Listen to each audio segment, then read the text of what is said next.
Maharashtra 39 news network, सत्य बातमी, ठाम भूमिका।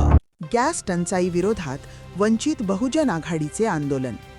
नरेंदर कब मिलेगा सिलेंडर घोषणांनी सरकारचा निषेध।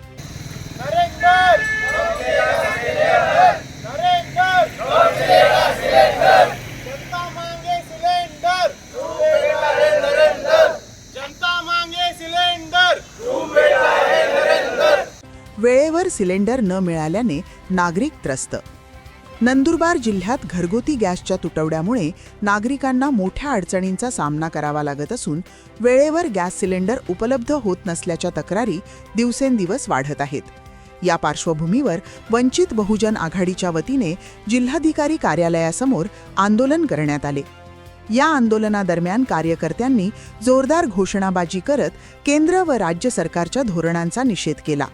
नरेंदर कब मिलेगा सिलेंडर अशा घोषणा देत सर्वसामान्य नागरिकांच्या समस्यांकडे लक्ष वेधण्याचा प्रयत्न करण्यात आला। वंचित बहुजन आघाडीच्या पदाधिकाऱ्यांनी सांगितले की गॅस सिलेंडर वेळेवर मिळत नसल्यामुळे गृहिणींना मोठा त्रास सहन करावा लागत आहे। अनेक ठिकाणी बुकिंग केल्यानंतरही सिलेंडर उशिरा मिळत असल्याने दैनंदिन जीवनावर परिणाम होत आहे।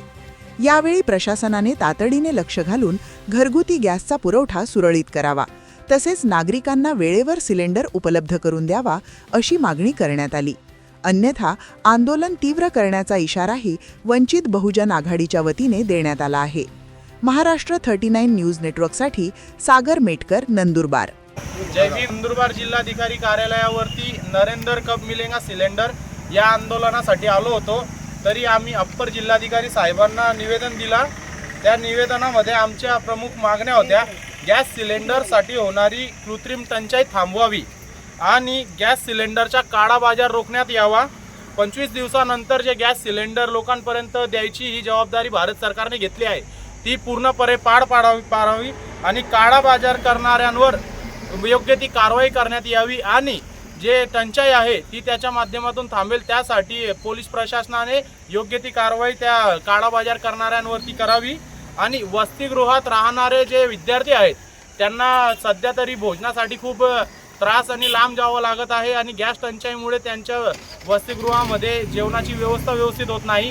त्यासाठी सरकारने त्यांची सोय करून द्यावी आणि सरकारने परिस्थिती सामान्य कधी होईल आणि भारतामध्ये शांतता कधी होईल याबद्दल दखल घ्यावी आणि याची परिस्थितीसाठी लोकांना तयार ठेवावं। आणि जी KYC लोकांना त्रास देत आहे की 25 दिवसात तुम्हाला आम्ही घरापर्यंत सिलेंडर पोचवू, पण KYCच्या नावाखाली जे 10-12 दिवस त्यांचे वाया जात आहेत, त्यासाठी सरकारने आणि प्रशासनाने दखल घ्यावी। बस या संदर्भात आम्ही नरेंदर कब मिलेगा सिलेंडर या आंदोलनाला आज चालना